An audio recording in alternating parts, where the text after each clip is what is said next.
Hello everyone, this is the Cupra Tavascan VZ, and I said it in many other videos that I made about this car that I want to talk about some weird things, some different things that this car has to its brother and sister car. So this is the same platform as Volkswagen ID4, ID5, ID7 and so on, Skoda Enyaq and many other things, Audi Q4 e-tron.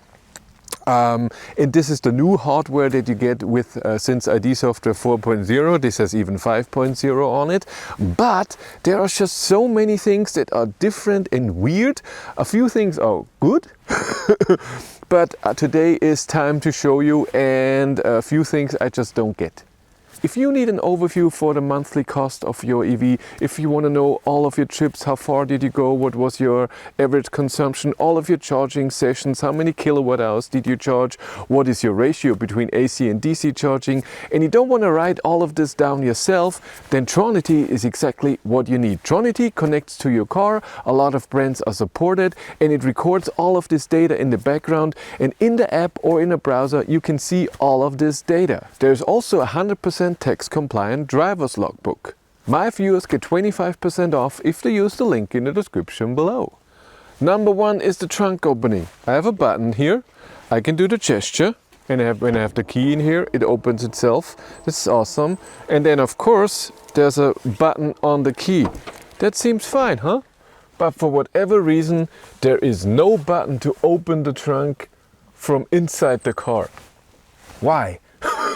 I mean, in every other car that I know that has an electric liftgate, electric trunk opening, there's a button somewhere that you press, and when you're in the car you can open the trunk. You are in the car, someone is coming and wants to put something in the trunk, you can open it before, or you put something in the trunk, get into the car and close it inside. You can't, there's no button.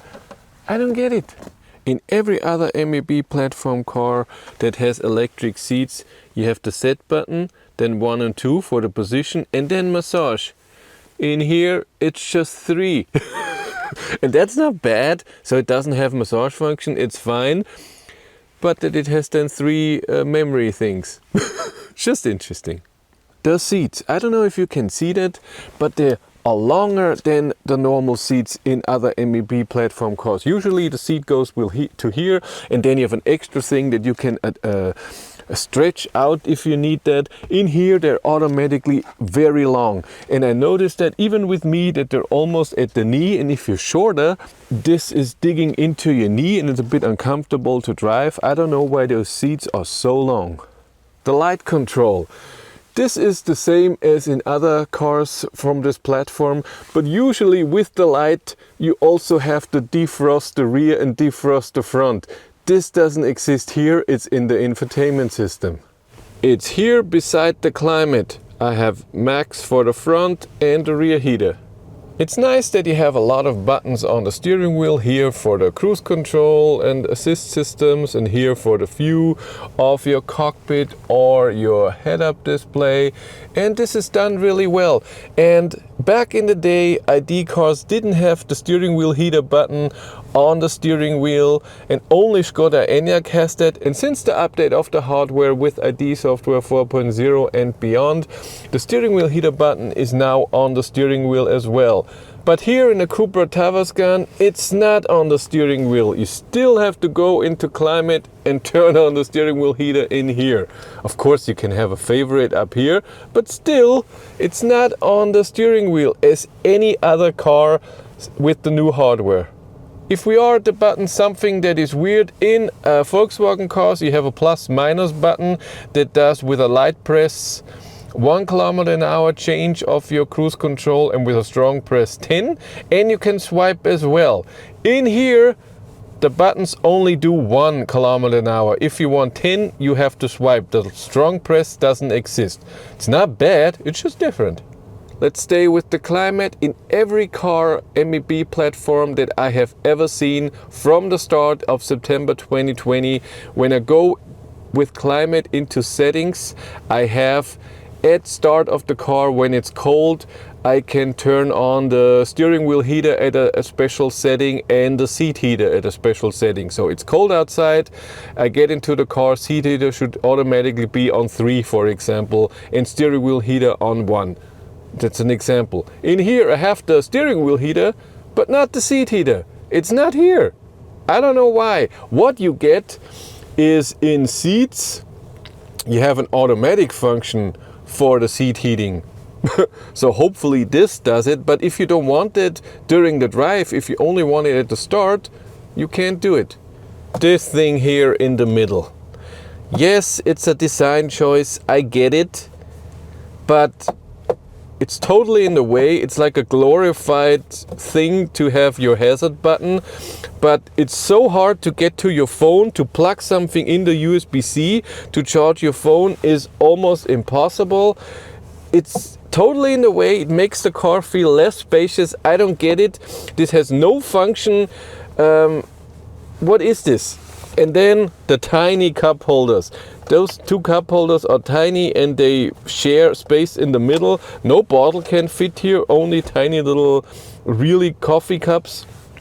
But the middle thing here is gigantic. The infotainment system, how it's made. It has the same core as ID software and the Skoda software. This is on 5.0, but there's less you can do. In an ID4 that has the same size screen, I have two buttons I can change here for the climate, two buttons here. In here I can only change this one and this one. And up here I have usually four, here I only have three. These here, parking and Android Auto, they only pop up and they're always there if Android Auto is connected, or it registered that there's a parking spot and you might need the parking menu. Otherwise, those two don't show up. Something that is awesome in this car, and it needs to have that because the normal way is horrible. When you get in new cars, you most likely want to turn off lane assist and especially the overspeed warning when you drive 3 kilometers an hour too fast in a 30 zone or 50 zone or whatever. And here you can go to your assist system, but to turn that off, you have to go into this, and then this is the overspeed warning. You have to go back and then into smart assist and turn the lane assist off. And this is of course way too much, where in ID cars you just press assist, turn those both off and go back. But Cupra thought of that and they did it well. When you just swipe down, you have your favorite buttons. There's lane assist right here. I don't know if you can have the speed limit warning as well. Let's look. Yes, you can. And you can turn it off up here, but you can also have all your assist warnings here and turn them off as well. This is great, but you still need one button more to get it done than you need in the other cars. The layout of the infotainment system. You think it should be almost the same as the others, just a bit of a different design, but it's not. I looked around, I can't find it. Maybe I'm an idiot. I even looked at the manual, I couldn't find it. I cannot change the design. It's always something big and two smaller things. In the other cars, you can have different tiles in small, in big, different designs. In here, not. And I also couldn't find to add a third page. I only can have 2 pages. I tried to press a lot of things, but I pressed on the buttons. I pressed on the middle thing here. It doesn't do anything. Where can I press? It doesn't happen. I cannot change the design. It's 1 big and 2 small ones, and that's all you have. And it's not a lot of things that you can see. I would prefer it a bit. I have more things, so 5, 6 different things here. That would be nice. What it does very nicely is the temperature of the battery is shown with a %. That's nice, not just with a line and you have no idea what it is, but you see what you can charge with and how long it will take to reach that temperature.